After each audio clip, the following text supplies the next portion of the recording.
20 minutes. No. No one there, no? I think Miss Secretary. Bismillahirrahmanirrahim. Honorable Chair, we are living in today's world in an era of dilemma, an era of unspeakable horrors, an era where extremism has rendered us all hostage. This is an era of extreme confusion. We have looked to our allies in peace, and some amongst them have looked to hold us as villains instead of as also victims of a global conspiracy. Our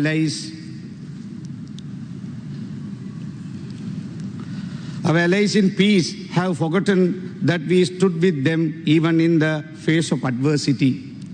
Honorable Chair, I wish to table this book.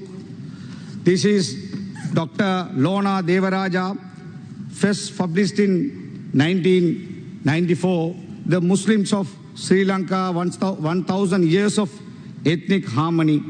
This book outlines over 1,000 years of peaceful coexistence. Our ancestors came in here as traders. The Commission of Inquiry states that the first traders came here in about the 7th century AD. And this book establishes the mutually beneficial relationship the Muslims shared with the Sinhalese community of Sri Lanka, which laid the foundation for racial and religious amity. The Muslim traders brought enormous assets, and the Sinhala monarchs of the time offered protection and permitted them to settle. We have remained in amity and sought to make our investment here in Sri Lanka. This is our motherland. Our assets and finances remain in Sri Lanka. We did not plunder this country like the Dutch, Portuguese and British. The Sinhalese, Tamils and Christians are our brothers in our quest to serve our mother Lanka, and nobody can or should take that right from us. When the Muslims were demanded to support the LTTE or be evicted from the north, we the Muslims of Sri Lanka chose to lose our homes and our belongings to be loyal to our motherland. We gave up our assets and our livelihood to live as refugees. I was also one of those evicted by the LTTE. We earned the wrath of the LTTE because we chose to love our motherland over our own life. We have lived with you, among you, as one of you. We have loved each other, protected each other, shared in the spoils of war, and celebrated our victory over separatism. We Muslims never asked to be regarded separately. We only asked to be given the right to live as Sri Lankans, as Muslims. I must admit there were extremist elements who exploited the name of Islam and caused turmoil. The terrorists behind the East attacks are not Muslims. They are terrorists that hijack the name of Islam for their own sinister agendas. I am not here to defend them. I cannot and will not defend or support any terrorist, even if my life was on the line. I am here to tell you that we, the Muslim community, will stand with you today and forever against any and all forms of terrorism and violent extremism. Today is the 5th day of the debate on the Commission of Inquiry report on the East attack. The Parliamentary Select Committee, appointed by the then Speaker, and the Commission of Inquiry, appointed by then President, have both exonerated me from all of crass allegation, falsely linking me with those terrorists. Ever since the East attacks, Honorable Vimal Veeravansa has been making controversial statements at my expense. He says that I was in contact with Zahran even when there is no evidence, because I or my brother had never known or met Zahran in our lives. He made this statement in a program named Islam Antavadaya Pasku Commission Obbata on this year, February. His entire speech during the program provoked both the Muslim and Sinhala youth. He incited racism and religious bigotry. I asked the CID to inquire on this program I have formally submitted a complaint, but nothing has happened. The Commission does not mention anything as such. This is what has to be stopped. On page 331 of this report, the Commission report is quoted. Reciprocal radicalization is the cycle of radicalization which promotes each other's radicalized ideologies. I would say that if the government can keep their own representatives like Vimal Veeravansa in check and prevent them from inciting racism, the de-radicalization program will be half complete. He even made allegation against a renowned government entity claiming that Satosa vehicles have been used to transport Zaharan, which is now proven to be just words to mislead the public for his political motives. I am challenging you as a minister in the current government to prove those allegations with facts and figures what you said. The report only refers to me in respect of two allegations. One is regarding the sale of scrap metal to Colossus Private Limited from IDB under my ministry that time. Here too, the Commission has not made any findings but states that this is a matter to be taken up by the Bribery Commission. I plan to visit the Bribery Commission tomorrow, inshallah, and ask them to inquire this immediately because I want to prove without a doubt that I have no involvement with these terrorists. Secondly, the Commission of Inquiry had referred to a call I made to the Army Commander General Mahesh Senanayake. This was a call only to inquire if Ihsan Moinuddin was in the custody of the law enforcement authorities. His father, who is a class 1 special grade SLAS officer and an additional secretary to a ministry, is known to me, and he called me as a concerned parent. He not only called me but also wrote to the then president and the media on the abduction of his son. Firstly, I called the OIC of Dehiwala, then SSP Vikramasinghe in Dehiwala division, who responded saying that he has not been arrested by the police. And he suggested me to check with the army. Then I called the General Mahesh Senanayake to make an inquiry, and he said he wasn't aware and that he would try to find out. I called him a second time to find out if progress was made, and again he said he could not check it. The third time I called, he told me that Ihsan was in their custody, and that was the end of it. For the information of this House, I table this affidavit with all relevant document and evidence I have submitted to the Commission. People seem to pursue this phone call to the Army Commander very negatively. I asked them what is wrong in what I did. It is the right of every citizen in this country to make inquiries from the lawful authorities in this country. I am an elected representative. I am a representative of the people, and it is my obligation to make inquiries in these times on behalf of them. The Commission report on page 395 also makes reference to a call made by Minister Honorable Dayasiri Jayasegara. Dayasiri Jayasegara, Minister, intervened on behalf of 6 people who were arrested by the Bingiriya police and brought to the Hettipola police station. He even got permission from the DIG Kurunegala to have them released on police bail and transported them in his vehicle. Those were people arrested for torching and destroying Muslim-owned shops and Muslim places of worship. They attacked innocent Muslims. This is a Commission report, but no action had been recommended by the Commission against him. Why? I wish to clearly mention that such people are also extremists. But what did I do? I made legitimate inquiries of the whereabouts of a missing person whose father was serving the state in a higher position. Over 2,000 Muslims were arrested over the Easter Sunday attacks. This was the only person in regard to whom I made inquiries. Why? It was because he was kidnapped. That is a legitimate right that any citizen is entitled to exercise. The fake news media say I was trying to influence the Army Commander. I am tabling here the video clip and other evidence of the testimony of the General Mahesh Senanayake, where he admits that I never influenced. That is a preposterous allegation have some humanity. I ask the parents who are listening, how would you feel if your child was kidnapped? Imagine the plight of the father of this child. Would you not have acted in the same manner?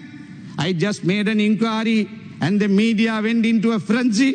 But here we have, in the case of Honorable Dayasiri Jayasekara, an elected representative against whom I have nothing personal, not just making an inquiry, but intervening on behalf of criminals in non-bailable offences, securing sureties and securing their release.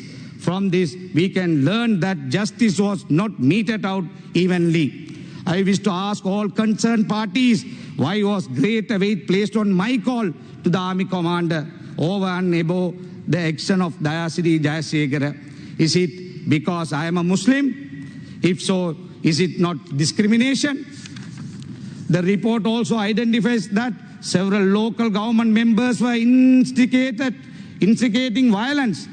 The report points out that the police did nothing to stop these mobs. Apparently, they did not have strength. These attacks were anticipated.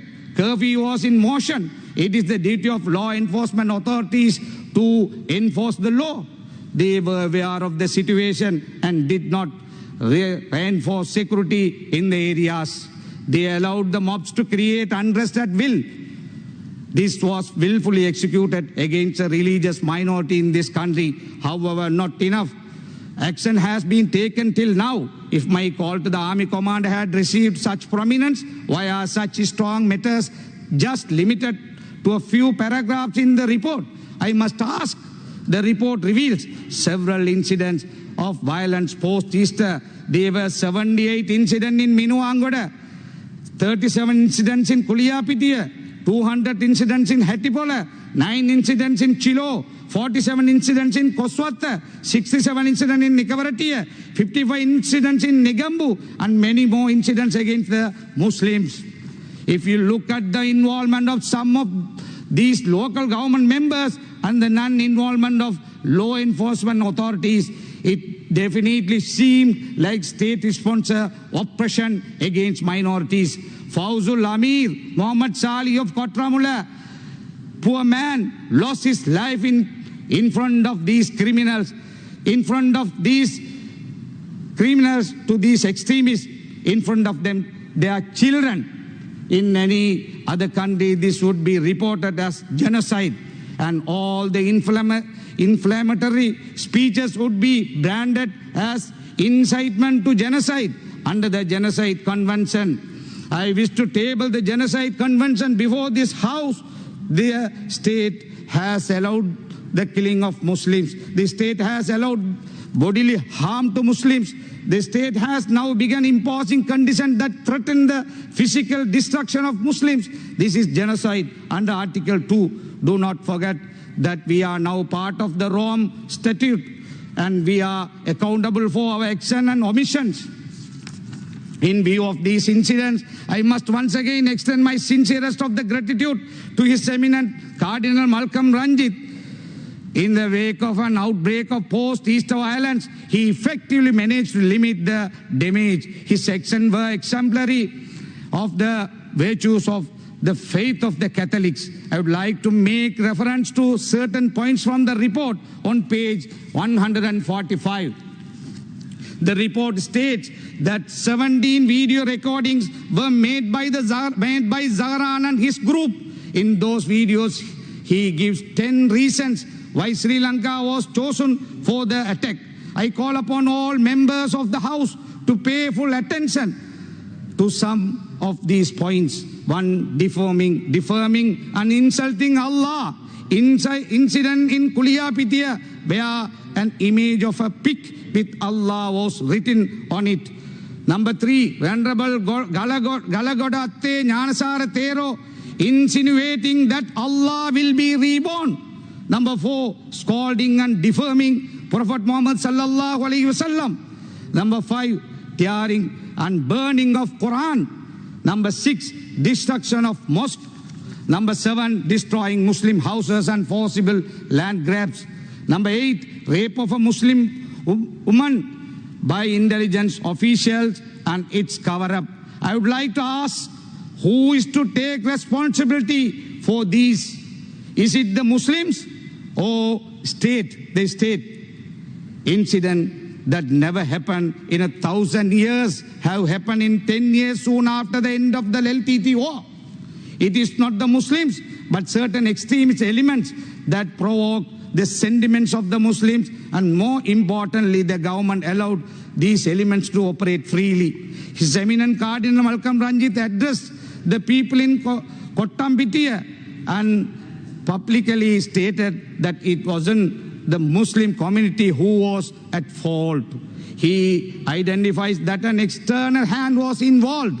I also feel the same. I urge the authorities to identify and bring to book this external hand, regardless of religion, stature, or political position.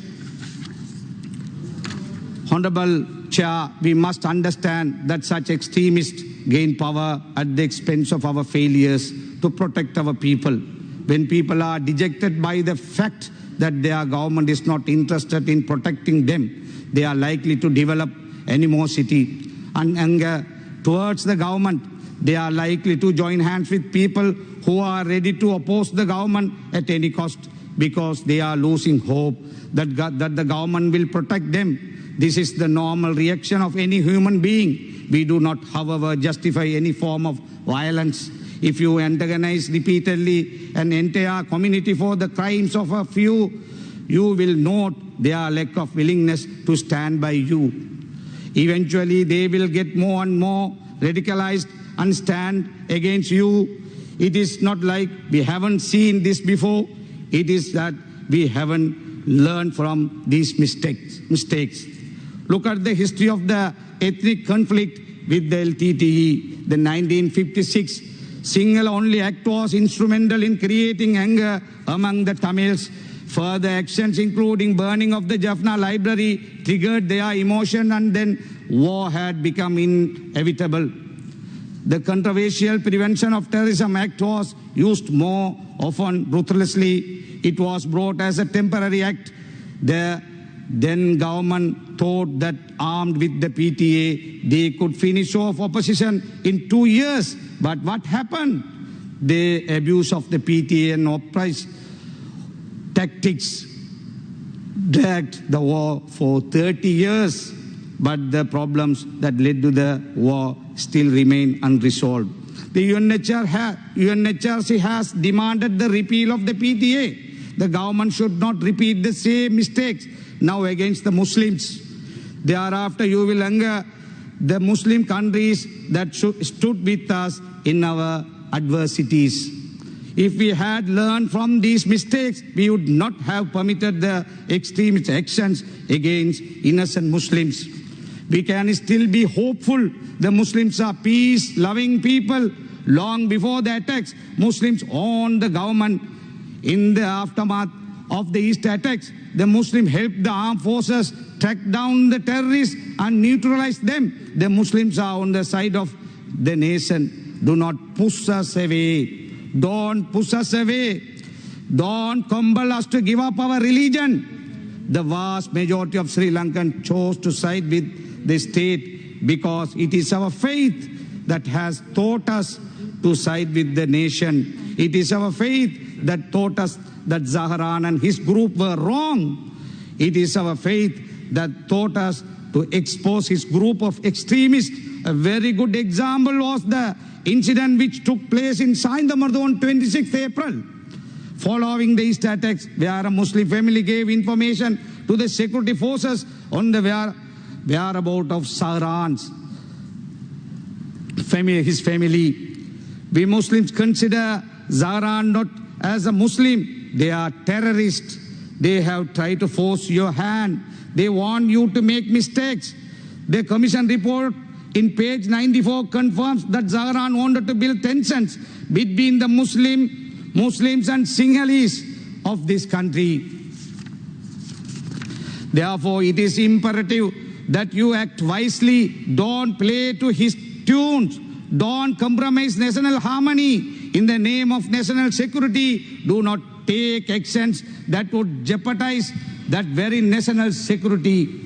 The process of state sponsors discrimination has already commenced. For example, a notice signed under the hand of Deputy Honourable Director of Member, Customs. you have another 2 more minutes. Please give me, I think till 4:30 I can give me.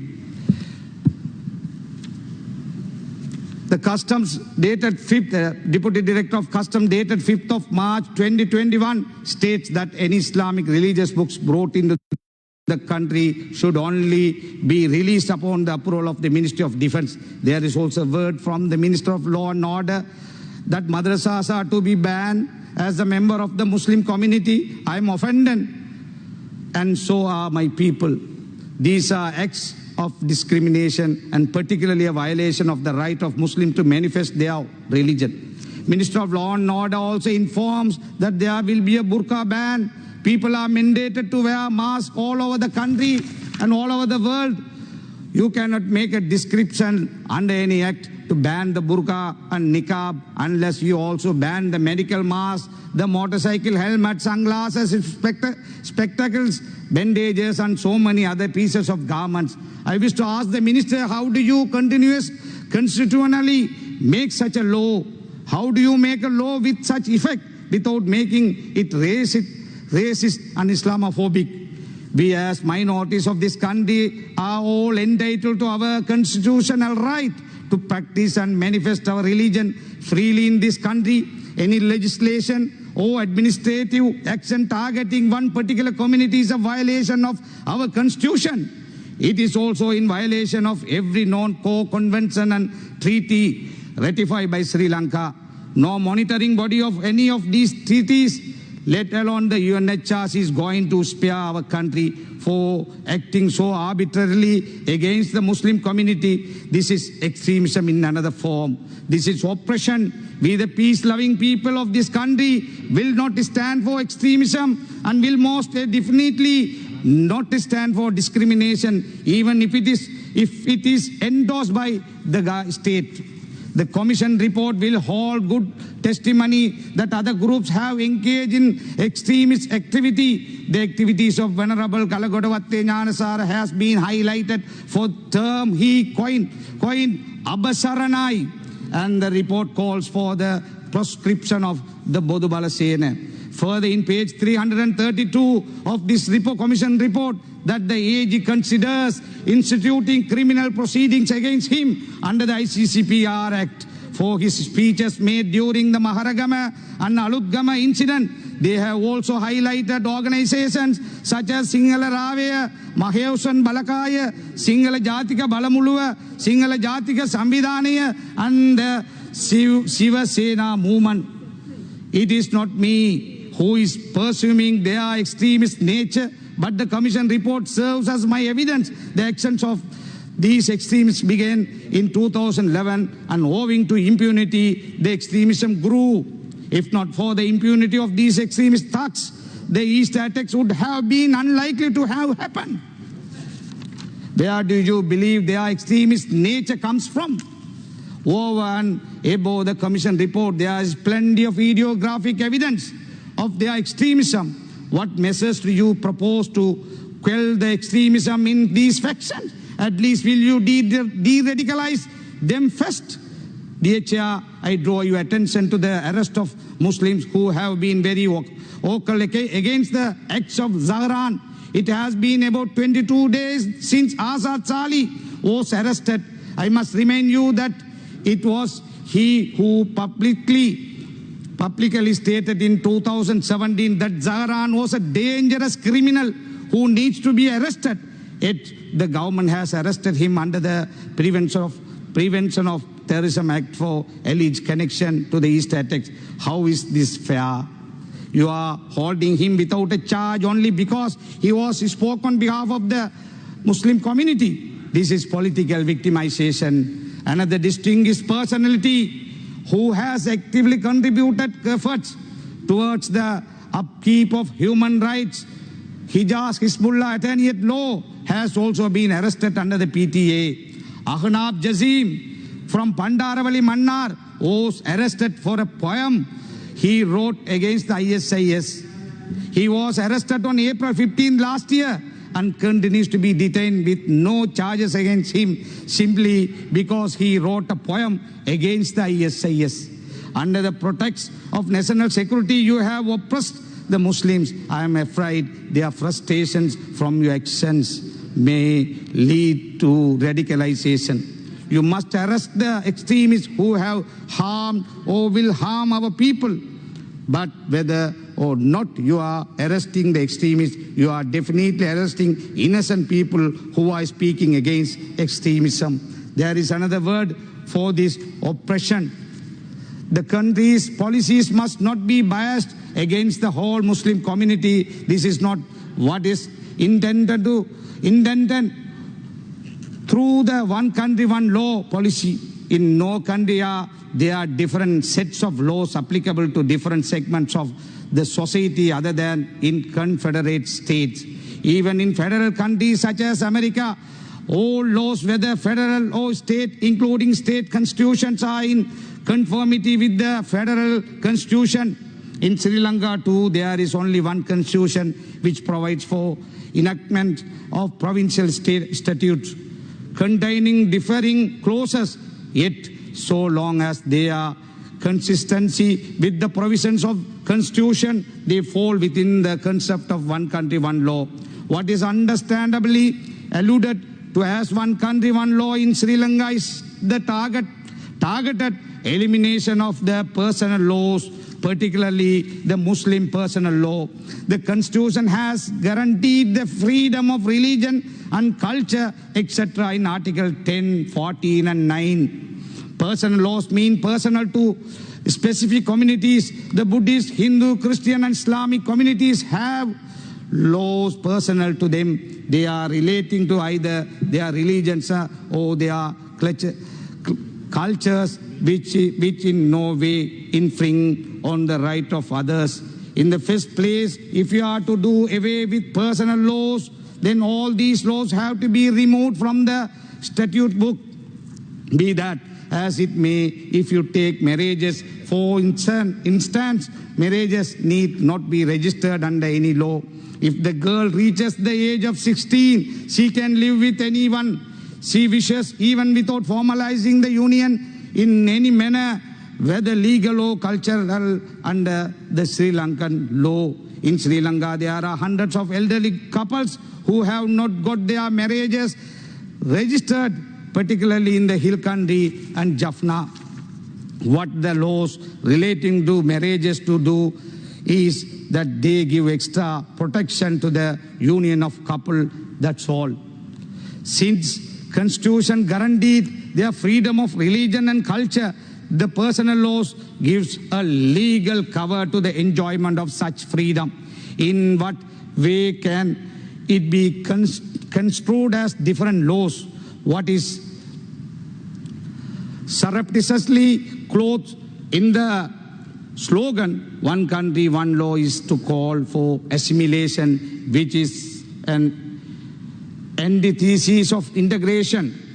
Assimilation is to deny diversity and expect everyone to follow one culture and one way of life, which is not possible in any part of the world. Integration is to call for unity whilst recognizing diversity. The preamble of our Constitution has recognized this diversity by employing the word peoples in itself. I call upon everyone to understand the difference between assimilation and integration on the one hand. Time is up. So please do not hurt the sentiments of all Muslims, because it can only marginalize the Muslim community even more. We have lived in peace, practicing these customs and tradition in marriage for over 800 years. It has never become a problem to any person. Do not try to abolish our customs and traditions. It will not be a positive step towards de-radicalization. Talking of de-radicalization, a gazette was passed on March 12, 2021 with reference to a proposed rehabilitation and re-radicalization program. We can't accept that. That is only focusing on the Muslims. That is not work for the country. I am sure the majority of the monks in Sri Lanka are peace-loving people who truly believe in the four immeasurable metta, karuna, mudita and upeka. Many of these monks tend to disagree with the violent ways of some of these extremists, and I am certain they will be willing to assist in the process of rehabilitation and radicalization of the extremists amongst them. Actually, I want to say something. I am tabling my speech, full speech with that, and I want to ask the chair, please, please include my speech, all these paragraphs. Ask to ACJU address matters. They work hard to guide our community against Sahran like criminals. I think they did a lot of activities. I am tabling this book. There are 34 in action they taken. Another one இன்று இந்த பேச்சிலே ஒரு சில விஷயங்களை தமிழிலும் சொல்ல வேண்டும். உண்மையிலேயே ஜமாத் இஸ்லாமுடைய தலைவர் இருந்த ஹஜ்ஜுல் அக்பரை கைது செய்திருக்கிறார்கள். ஜமாத் இஸ்லாம் என்பது ஒரு பாரிய இயக்கமாக இந்த நாட்டிலே பல நல்ல பணிகளை செய்தவர்கள். இந்த கொலையோடு சஹரானுடைய குரூப்போடு இணைந்தவர்கள், அதிலே முன்னர் இருந்தவர்கள், அந்த அமைப்பால் விலக்கப்பட்டவர்கள் சம்பந்தப்பட்டார்களே ஒழிய தற்பொழுது ஜமாத் இஸ்லாம் உறுப்பினர்கள் யாரும் இருப்பவர்கள் யாரும் சம்பந்தப்படவில்லை. ஹஜ்ஜுல் அக்பர் மீது சுமத்தப்பட்ட குற்றச்சாட்டுகளுக்கான பதிலை அவர் இங்கு வெளியிட்டிருக்கிறார். எனவே ஸ்ரீலங்கா ஜமாத் இஸ்லாமால் வெளியிடப்பட்டிருக்கின்ற இந்த அவர் சார்ந்த விளக்கத்தை, அவர் மீது சொல்லப்பட்ட குற்றச்சாட்டுக்கு எதிரான விளக்கத்தை இந்த பாராளுமன்றத்திலே நான் டேபிள் பண்ணுமாறு வேண்டுகோள் விடுக்கின்றேன். அதே போல இங்கு இந்த நாட்டிலே ஒரு இனத்தை மையப்படுத்தி அவர்களின் மீது உங்களுடைய கவனத்தை செலுத்தி அவர்களை அடக்க நினைக்காதீர்கள். நாட்டின் மீது பாசம் கொள்ளுங்கள். இந்த 70 வருஷங்களுக்கு மேலாக சுதந்திரம் கிடைத்த பிறகு இந்த நாட்டிலே 30 வருஷம் தமிழ் மக்களோடு போராட்டம், 30 வருஷத்துக்கு பிறகு 10 வருஷத்துக்குள்ளே தான் முஸ்லிம்களின் மீது திகனையிலே, தம்புள்ளையிலே, காலியிலே, கிராண்ட் பாஸிலே, அங்கே இங்கே எல்லா இடங்களிலும் முஸ்லிம்களை தாக்கினார்கள். கலபு கடவத்த ஞானசார தேரர் அபசரணா என்பது அழிவை நோக்கிய வசனம், கொலை செய்வதற்கான ஒரு வசனம். அவ்வாறான ஒரு வசனத்தை பேசிய பிறகுதான் அழுக்கமையிலே 4 பேர் கொல்லப்பட்டார்கள், நூற்றுக்கணக்கான சொத்துக்கள் அளிக்கப்பட்டது. இந்த கொலை செய்த சஹரான் கூட்டம் செய்த செயல்பாட்டை நாங்கள் அங்கீகரிக்கவில்லை.